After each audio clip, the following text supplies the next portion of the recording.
whenever we're talking about Mbappe, it's always something that he's upset about something, or he's falling out with somebody, or him and Poch didn't have a good relationship, or he's in charge of now.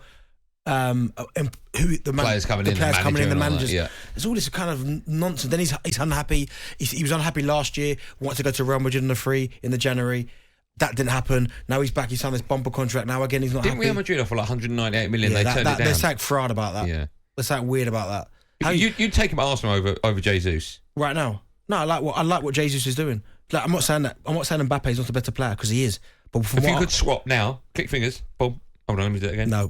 You wouldn't swap Jesus for Mbappe? Arsenal currently sit top of the Premier League table. Hold on. Look at Joe's eyes. Joe's eyes are the kind of eyes that go, I think we should maybe see if Dean Saunders is available till 7. Producer Joe just said he'd swap. I don't feel comfortable saying this. He'd swap Haaland for Mbappe. I wouldn't do that. Do you know what? Joe, you made Joe, get do you remember, out. me and you had this discussion? Like, listen, I've got no doubt he is a phenomenal player, Mbappe. But it's just, do you want that coming into your dressing room and upsetting it? Yeah. You'd like that United? Yeah. Okay, that's right. Yeah, there's not doubt in my mind. That's you. He's one of the best in the world. You wouldn't swap right now, Jesus. You wouldn't swap him. Listen to me. I like what Arsenal are doing right now with Gabriel Jesus up top. But they could and do I don't better. want to upset that. They could...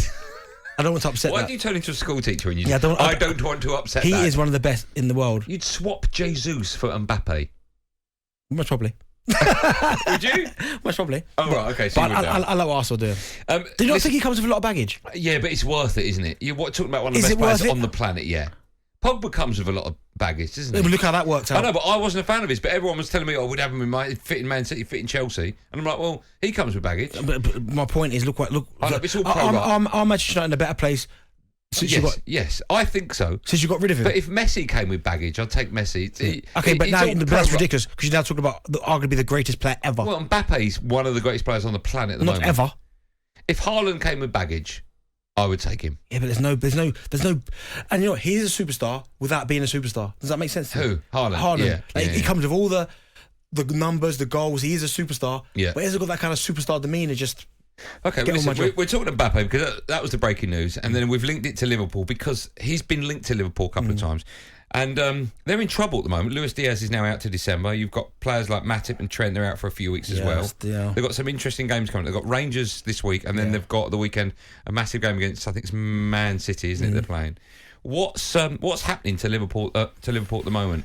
Just, I mean, right now you'd have to look at their squad. You go, right, when they play at the minute, there seems to be a real lack of intensity. When Liverpool used to start games, they used to start like 100 mile an hour, get after people, wouldn't allow you to play, would get the ball in your half and keep you penned in there, and it'd just be relentless, wouldn't it, over and over.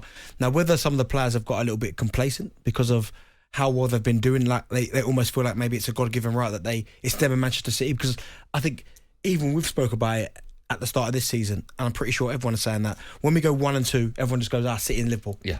We're not even thinking about it, go City, Liverpool.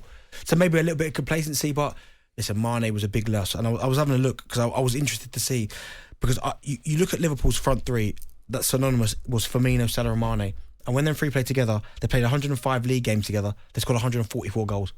I mean, that is just nuts. Nuts. It's not just his goals, though. He sort of pressed the line as well, everything. didn't he? Well, Salah had 65 goals, 21 assists. Mane, 44 goals, 17 assists. Firmino, 35 goals, 16 assists. But when Firmino used to play in that central role, I'm sure his goal-scoring output would have been higher, but he was so selfless to the team. They could play off him, he'd keep possession. He did the kind of the nasty stuff, which allowed Salah and Mane to flourish. Now when you've got Salah playing with someone like a Nunez, it's a completely different, because Firmino came on again at the weekend and Liverpool looked comfortable when he got the ball, scored a great goal. But with Nunez, he's not that type of centre forward. What he wants to do is run in behind and use his pace. So all of a sudden at that time, Salah's looking up to maybe feed it into his feet and go again. All he's seeing is the back of Nunez's shirt, because Nunez is trying to get him behind. So the whole dynamics of their front threes changed. Now, a front three at Liverpool, that was a big part of their team. That's why they were so successful. But when you start tinkering with that, one's left, now Diaz is injured, Salah's not had the goal return, you're trying to adapt to the way Nunez plays, it takes time. I also think there's a lot of people who have talked about the lack of depth they've got. You look at the fact that you've got Trent's going to be out for a few weeks. I don't know if Gomez is the right cover. I like Curtis Jones. I don't think he's ready yet. And also they've changed their formation. They used to press really high, and they're now sitting quite deep.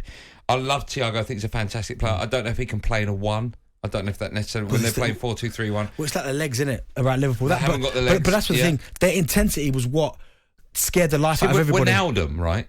I don't think enough was made when he left, right? I agree.